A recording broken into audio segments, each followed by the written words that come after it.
Hello everyone, नमस्कार, जय हिंद, राम राम सभी को। मैं आपका current affairs mentor Ganesh Jangid स्वागत करता हूं आप सभी का क्वालिटी एजुकेशन पर। दोस्तों, आज मैं आपको एक ऐसी भर्ती से अवगत कराने आया हूं, आपको एक ऐसी जो वैकेंसी है उससे अवेयर करवाने के लिए आया हूं जो आपका 2026 में सरकारी नौकरी का जो सपना है उससे पक्का कर सकता है। जी हाँ दोस्तों, मैं बात कर रहा हूं आपके एफसीआई भर्ती 2026 यानी कि भारतीय खाद्य निगम की जो भर्ती है 2026 में होनी है, ये प्रस्तावित है, उसके बारे में हम बात करेंगे। इसके लिए टोटल 33,566 पद जो है आपके प्रस्तावित है। तो आप समझ सकते हो कि ये एक बम्पर भर्ती है, और चूंकि ये एक सेंट्रल लेवल की जॉब है तो इसमें जो पोस्टिंग आपको कहां कहां मिलेगी, कितनी इन हैंड आपकी सैलरी होगी, साथ ही साथ आपके क्या सिलेबस है, क्या आप जो आपके रेगुलर जिन एग्जाम्स की तैयारी कर रहे हो, जैसे फॉर एग्जांपल आप एलडीसी की, वनपाल की, आरएएस की, एसआई की, या फिर किसी अध्यापक एग्जाम की तैयारी कर रहे हो, उनके साथ कर सकते हो या नहीं, उन सब चीजों के बारे में आज हम डिस्कस करेंगे दोस्तों। इसके अलावा अगर आप एलडीसी वगैरह, CET, women supervisor in exam की तैयारी कर रहे हो और आपको करंट अफेयर्स में काफी प्रॉब्लम आ रही है, तो आपके लिए मैं ये वीडियो लाया था, इसे आप देखना ना भूलिएगा। इसमें हमने करंट अफेयर्स से किस प्रकार आप सिलेक्शन ले सकते हो उसके बारे में विस्तृत रूप से चर्चा की है। अब बात करते हैं इस भर्ती के बारे में। जैसा मैंने आपको बताया, भारतीय खाद्य निगम भर्ती 2026 यानी कि एफसीआई। सबसे पहले देखते हैं ये एफसीआई आखिर है क्या। तो आपको पता होगा 1965 में एफसीआई की स्थापना हुई थी। इसका क्या कार्य है? ये किसान से आपके एमएसपी पर जो खाद्यान्न होते हैं, जैसे कि गेहूं है, चावल है, दलहन है, उनको खरीदता है एमएसपी पे, उनका भंडारण करता है और अंत में पीडीएस यानी कि सार्वजनिक वितरण प्रणाली के माध्यम से जो बीपीएल परिवार है उनको देता है। साथ ही साथ ये अपने देश में जो खाद्य सुरक्षा उसको बनाए रखता है और अन्न संकट से निपटने का कार्य करता है एफसीआई। तो इसी एफसीआई के अंतर्गत आपके प्रबंधन यानी कि मैनेजर और सहायक यानी कि असिस्टेंट की भर्ती आई हुई है, या मैं कहूं प्रस्तावित है, आपके न्यूज़पेपर में आया था और अब जो है इसका नोटिफिकेशन जल्द ही आने वाला है। दो कैटेगरी में ये भर्ती हो रही है। ये जो एफसीआई है टोटल 3 कैटेगरी में होता है, 1A, 1, 2, 3 और 4। टोटल 4 कैटेगरी में इसकी भर्ती आती है। और इस बार जो भर्ती आ रही है टोटल 2 में आ रही है। एक श्रेणी 2 यानी कि कैटेगरी सेकंड, जिसमें 6,221 पद है जो कि मैनेजर लेवल की जॉब है यानी कि प्रबंधक, और दूसरी कैटेगरी है श्रेणी 3 कैटेगरी थर्ड, जिसमें 27,345 टोटल पद है यानी कि सहायक। ये आप देख सकते हो एफसीआई कैटेगरी 1, 2, 3, 4 और टोटल मिलाकर 33,566 पद है। जैसा कि हमने पहले बात की, कैटेगरी 2 जो कि आपके प्रबंधक है और कैटेगरी 3 जो कि सहायक है, 27,345 इसमें पद प्रस्तावित है। इसमें जो आपको पोस्टिंग मिलेगी ये ऑल ओवर इंडिया में मिलती है और जोन वाइज मिलती है, जैसे कि वेस्ट जोन में मिल सकती है, ईस्ट में, साउथ जोन में मिल सकती है, नॉर्थ ईस्ट में और नॉर्थ जोन में मिल सकती है। और ये हमने बात की है आपके किसकी, आपके मैनेजरियल पोस्ट की। तो ये आप देख सकते हो 6,221, और ये आपके 27,345 आपके सहायक यानी असिस्टेंट पद की।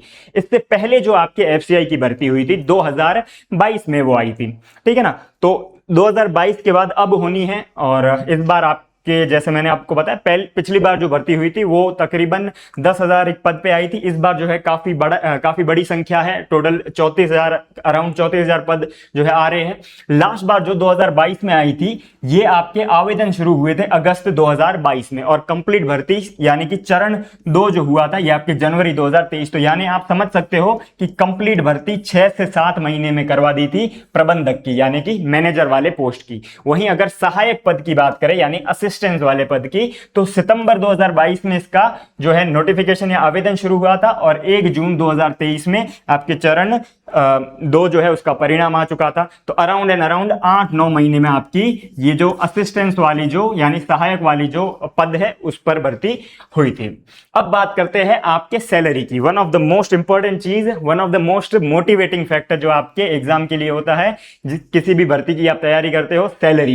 इस एग्जाम में आखिरकार आपको सैलरी कितनी मिलती है? तो दोस्तों, अगर आप मैनेजरियल जॉब की बात करें जो कि आपके असिस्टेंट से थोड़ा सा डिफिकल्ट होता है, मैनेजर वाला पद जो है प्रबंधक, उसमें आपको 85,000 से 90,000 प्रति महीने की सैलरी मिलती है, जो आपको पता है कि काफी अच्छी खासी सैलरी है, और ऑल ओवर इंडिया में आपके पोस्टिंग मिलती है। वहीं अगर असिस्टेंट लेवल की यानी सहायक पद की बात करें तो 45,000 से 60,000 के बीच में सैलरी बनती है। अब मैंने ये रेंज क्यों लिखी? क्योंकि ये जो सैलरी होती है कई चीजों पर डिपेंड करता है, कि पोस्टिंग आपकी कौन से शहर में हो रही है।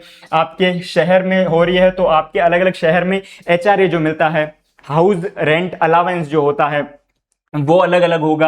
DA में बदलाव होता रहता है, परिवहन भत्ता होता है, नाइट शिफ्ट वगैरह, इन सबको काउंट करते हैं तो ये एक आपके जो श्रेणी बनती है 85 से 90 और 45 से 60 के बीच में। इसके अलावा इसके अंतर्गत आपको काफी अलावेंस मिलते हैं। मकान किराया भत्ता है, महंगाई भत्ता मिलता है, चिकित्सा सुविधा मिलती है, पेंशन है, बाकी यात्रा अवकाश और नौकरी की सुरक्षा यानी जॉब सिक्योरिटी वो भी होती है। फिर बात करते हैं आपके प्रबंधक पद के बारे में। ये टोटल 3 कैटेगरी में प्रस्तावित है कि 3 कैटेगरी में आएगा। सबसे पहले है प्रबंधक सामान्य यानी मैनेजर जनरल। ये एक ऐसा पद है जिसमें आपके हर कैटेगरी हर स्ट्रीम के जो स्टूडेंट है वो अप्लाई कर सकते हैं। फिर है मैनेजर डिपो, इसकी थोड़ी सी अलग क्वालिफिकेशन होती है, और प्रबंधक मूवमेंट, इसके भी थोड़े से अलग क्वालिफिकेशन होते हैं। एक चीज ध्यान रखना योग्यता में कि प्रबंधक के पद के लिए यानी मैनेजरियल पोस्ट के लिए आपको जो आपका ग्रेजुएशन है जो किसी भी डिग्री में हो सकता है, लेकिन आपको 60% मार्क्स चाहिए, 60% आपको मार्क्स चाहिए किसमें, ग्रेजुएशन में। और आपकी जो आयु है वो आपके 18 से 28 साल की इसमें है। लेकिन अगर आप ओबीसी हो, ओबीसी कैटेगरी में आपको 3 साल का क्या मिलता है, रिलैक्सेशन, और SC ST कैटेगरी में आपको 5 साल का रिलैक्सेशन दे दिया जाता है। तो उसके साथ आप फॉर्म जो है फिल कर सकते हो। फिर बात करते हैं आपके सहायक पद की। सहायक पद में आपके सहायक ग्रेड 3 कोड G, एक कोड D है, एक कोड G है और एक कोड E। तो टोटल 3 सहायक में 3 पद पर होगी, जिसमें से जो कोड डी और कोड जी का जो पद है इसमें किसी भी विषय में आपके स्नातक यानी ग्रेजुएशन हो सकती है इन दोनों में, और इसमें आपके जो 60% वाला क्राइटेरिया वो बिल्कुल नहीं है। तो आपको घबराने की जरूरत नहीं है। अगर आपने ग्रेजुएशन में 60% से कम आपके मार्क्स है तो आप सहायक पद में कोड डी और कोड जी में भर सकते हो, और अगर आपने बीकॉम कर रखी है तो आप कोड ई में भी भर सकते हो। साथ ही साथ एक चीज ध्यान रखना, जो आपके प्रबंधक वाला पद है ये टोटल 3 श्रेणी में या 3 चरण में ये होता है। चरण जो एक होता है वो एक तरीके से आप प्रीलिम्स की तरह समझ सकते हो। एक होता है चरण 2 और अंत में आपके एक इंटरव्यू होगा, ठीक है ना। अंत में आपके क्या होगा, इंटरव्यू होगा। वहीं अगर हम बात करें सहायक श्रेणी की तो इसमें 2 चरण होते हैं, और 2 चरण के बाद में आपके एक कंप्यूटर के उपयोग में दक्षता यानी कंप्यूटर प्रोफिशिएंसी एक टेस्ट लिया जाता है, जैसे कि स्टेनोग्राफर में होता है उसी प्रकार से इसमें एक टेस्ट होता है, इसमें इंटरव्यू नहीं होता है। तो अनुमानित 2026 की भर्ती की बात करते हैं तो लगभग जो Q4 है यानी कि चौथी तिमाही है उसमें आपके फॉर्म आने की इसमें पूरी संभावना बनती है, ठीक है ना। यानी आपके पास अभी जो है अच्छा खासा समय है। आगे अपन बात करेंगे आपकी सिलेबस क्या है और सिलेबस का कौन सा ऐसा हिस्सा है जिसे आप अभी से तैयार करके रख सकते हो, ताकि जब भर्ती आए तब आप जो है इसे आसानी से क्लियर कर सको। क्लियर है। अगर फॉर्म फीस की बात करें तो ध्यान रखना, अनरिजर्व के बारे लिए ओबीसी और ईडब्ल्यूएस के लिए 800 रुपए फॉर्म फीस है। वहीं SC ST PWD और महिला के लिए बिल्कुल निःशुल्क है ये आपके फॉर्म फीस। फिर बात करते हैं आपके एग्जाम के पैटर्न के बारे में और सिलेबस के बारे में। तो जैसा मैंने बताया सबसे पहले इसमें आपके इंग्लिश होती है, अंग्रेजी भाषा।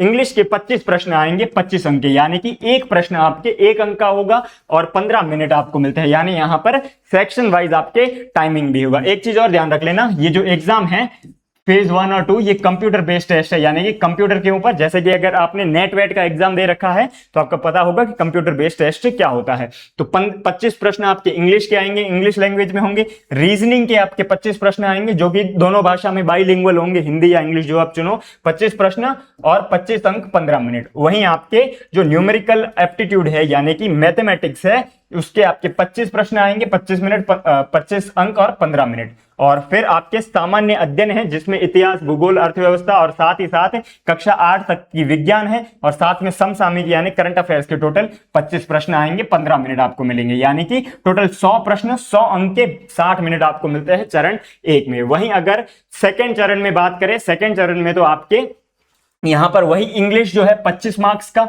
और 25 प्रश्न आएंगे, लेकिन यहां पर आपको 20 मिनट मिलता है। क्यों 5 मिनट एक्स्ट्रा इसलिए मिलते हैं क्योंकि चरण 2 जो है उसमें थोड़ी सी डिफिकल्टी लेवल बढ़ जाती है। वहीं अगर रीजनिंग की बात करें तो 25 प्रश्न मिलेंगे, 25 अंक के 20 मिनट। संख्यात्मक तो अगेन 25 प्रश्न 25 अंक 20 मिनट। और जो सामान्य अध्ययन है इतिहास, भूगोल, अर्थव्यवस्था और विज्ञान, यहां पर कक्षा 10 तक का लेवल आता है और 20 प्रश्न होंगे, और करंट अफेयर्स के टोटल 5, यानी कि टोटल आपके यहां पर आपके 45 करंट अफेयर्स के 5 यानी कि टोटल इसमें आपके 45 प्रश्न आएंगे, 45 अंक के आएंगे और टोटल 30 मिनट के लिए आपको टाइम दिया जाएगा। यानी कि चरण 2 जो है आपके 120 मार्क्स का होगा, 120 अंक का, 90 मिनट आपको मिलेंगे। और जो आपके फाइनल मेरिट बनती है वो चरण सेकंड यानी कि फेज सेकंड से बनती है। फेज सेकंड क्लियर करोगे जब आप सहायक का, तो आप प्रोफिशिएंसी टेस्ट दोगे कंप्यूटर का, और प्रबंधक का करोगे तो आपको इंटरव्यू देना पड़ेगा। तो ये थी पूरी भर्ती दोस्तों आपके लिए। अब मैं आपको बताता हूं, अगर आप किसी भी एग्जाम की तैयारी कर रहे हो, एलडीसी की कर रहे हो या आपके वनपाल वुमन सुपरवाइजर की कर रहे हो, किसी भी एग्जाम की तैयारी कर रहे हो, इसको आप कैसे साथ में कर सकते हो। केवल एक अंग्रेजी एक ऐसा सब्जेक्ट है जिसे आपको तैयार करना है। वहां पर भी मैं आपको गारंटी दे सकता हूं, क्योंकि मुझे इस एग्जाम के बारे में अच्छा खासा नॉलेज है, मेरे कुछ फ्रेंड्स भी इसमें लगे हुए हैं। इसमें जो सारे जो भी इसमें सब्जेक्ट दे रखे हैं, इनका लेवल जो है वो काफी इजी होता है, बहुत इजी होता है। इसमें बस गेम है आपके प्रैक्टिस का, जो समय पर इसको पूरा कर देता है उसको जो है वो इस एग्जाम में इजीली क्लियर कर जाएगा।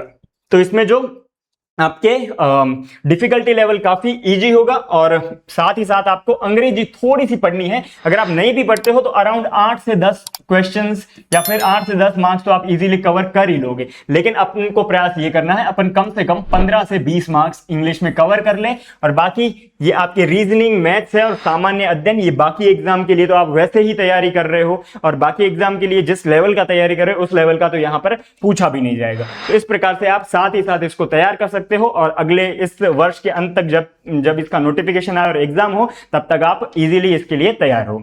Thank you very much.